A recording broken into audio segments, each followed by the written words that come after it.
Welcome to Bullman Built RC. I am Matt, your favorite YouTuber's least favorite YouTuber, and today I'm going to confuse everyone that's been watching for any amount of time because I'm going to introduce you to a new project that I'm building. Some other things have to be put on the back burner. Everything will make sense eventually, but for right now, I am hyper focused on this thing and getting this done. This is my stubby burb. This was inspired by a truck that's on Instagram, and I'll put it up on the screen here. It's honestly super cool, but it has a few things that I don't really like about it. It's a 81 plus, so it has a different front end. I am more of a round eye guy, so I wanted to stay with the older style original first gen square body front end. I don't really want to pinch it because it's not really where I'm going with this. I'm kind of going in this is like before it gets too crazy, but also it's not a stock Suburban like with tires on it. So it's kind of this weird mid-ground where someone's already bobbed it. It's got, I think these are what, 4.3 times 9. So these are like 38s or so roughly, I think, if my math is correct. That's basically where I'm sitting. So I'll run this all down, kind of go through everything. This started out as a K5 body. I had my dude Jordan print the middle section. I glued that in there. I took the rest of the K5 body and I cut it right by the wheel wells and then shortened the bed. Then I actually took the taillights and pretty much cut them vertically right by the leading edge of the taillight and chopped that all down to where I think there's only like an inch between the rear of the wheel well and then the very back of the bed taillight area. The print was not perfect. I knew that. No print is ever completely perfect. And the original K5, I tried to do the best that I could with the cuts. I'm not a professional.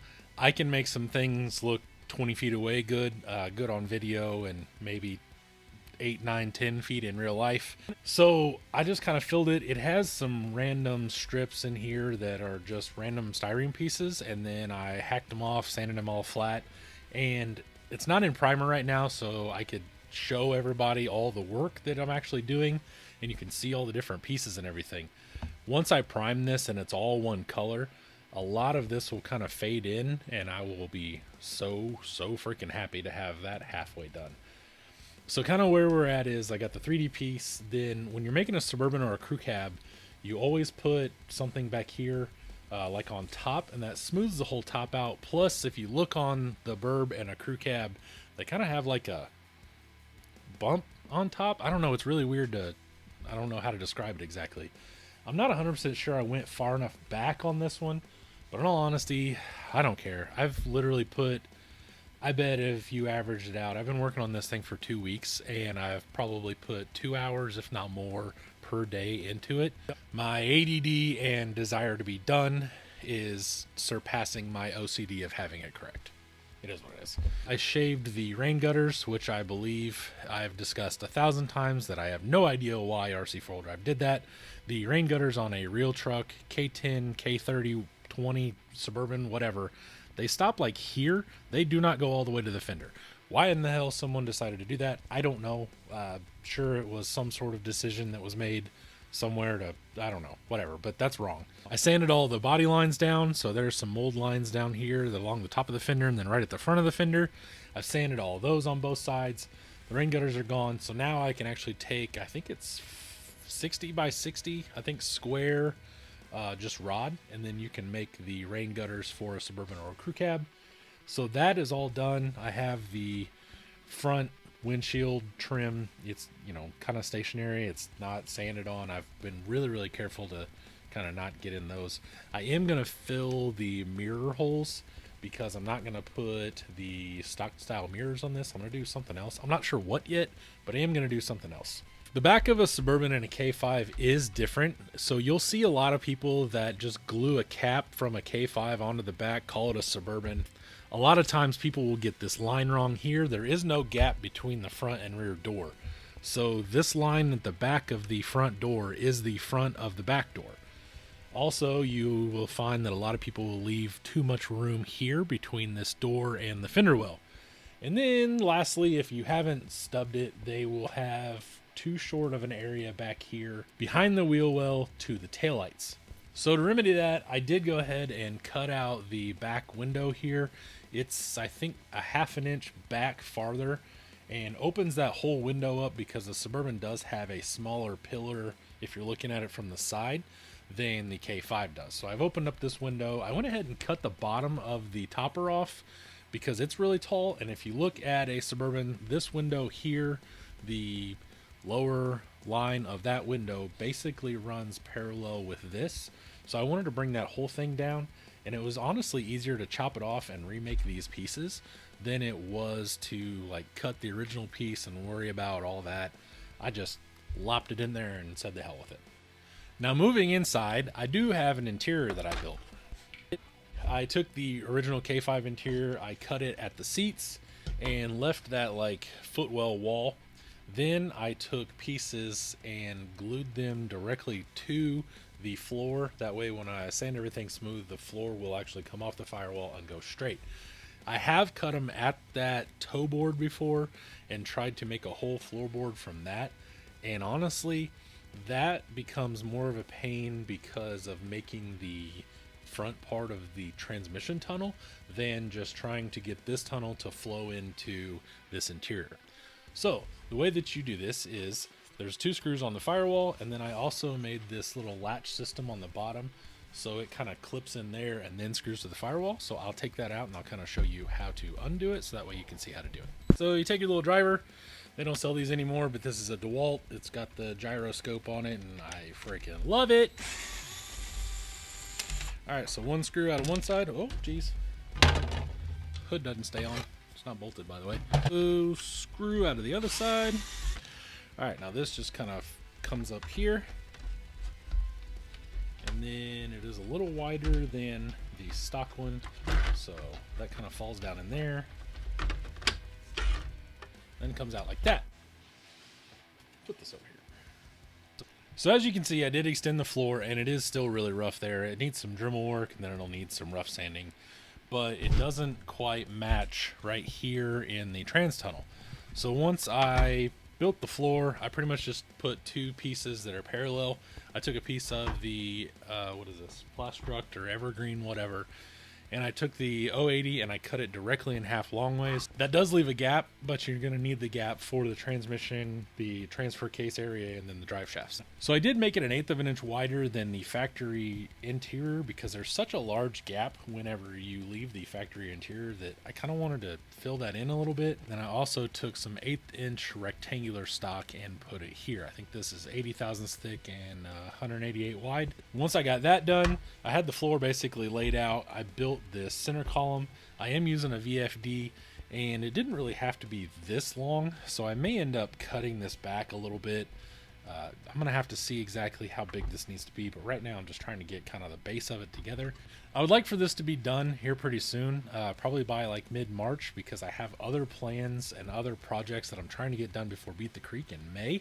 So I'm kind of getting the rough things together, and then I'm just gonna file them down and everything will get perfected as the events come sooner and sooner. So now you have a flat floor. I do have the console. It runs all the way back. A lot of that I really probably wouldn't do in like 1-to-1, but it gives this thing a lot of rigidity in scale. So now it's not so flimsy and doesn't have so much flopping around over here. So I went ahead and ran the tunnel all the way back to the back wall. Speaking of the back wall, I did use more of that rectangular 080 188 stock. So I stood it up on end here, and then I laid down, I think this is thinner. This is like 40, I think. And then, so that made the little lip.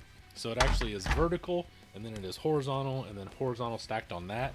So that makes the lip that it clips into to actually hold the interior together. And then this part here brings the whole interior level, I guess, up to the bed that's in the back of the body.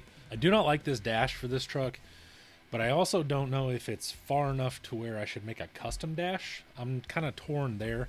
And this is an old K5 interior, so the dash is way down low, and I've got to get a lift. I have one around here somewhere. So I will have to get this dash moved around and everything, but right now it's just kind of sitting in there to place everything. I do have my friend Jordan printing some seats for me. I saw those, so I'm getting some seats. This will have probably 2 in the front and then 2 buckets in the back. Like I said, we're in that middle of like, I don't really know if it'd still have bench seats in it, but it would definitely have some decent seats in it. The one thing I did have to do was I did have to notch it back here. It is not pretty, I'm aware of that, but I needed to get it notched so I could make sure everything fit on the chassis. And then I'll go back and kind of box those in and clean them up here in, I don't know, a day or two. Maybe now. I don't know. I may go in and do that now. It's a good project for tonight. Anywho, it still does need a lot of cleanup. You can see the tunnel here, and it does have a big ridge, and it's not exactly smooth anywhere, but I just roughed this in last night. I literally built this last night in about 2 hours. And honestly, that wraps up the interior. And then everything sits on this. So this is a VS410 chassis times 2-ish. I took one and I cut it here, I believe, right before the rear mounts. Then I took another one and cut it 1.5 inches before the rear mounts. And so I added 1.5 inches to the middle of this.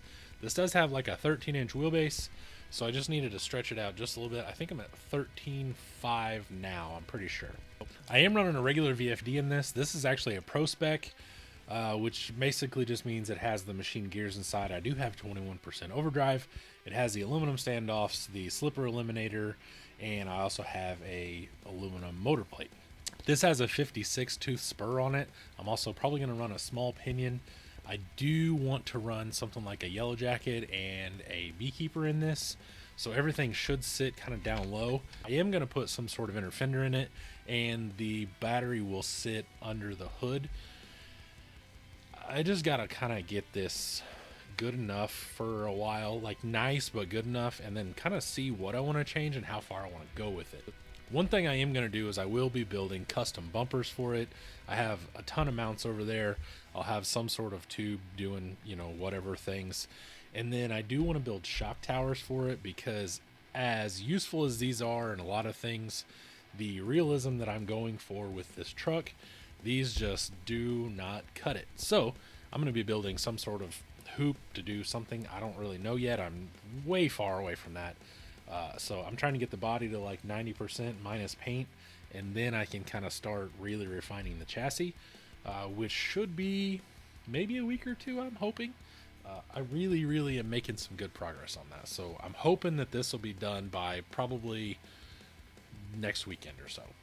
As you're seeing it on Monday, that'll be this upcoming weekend.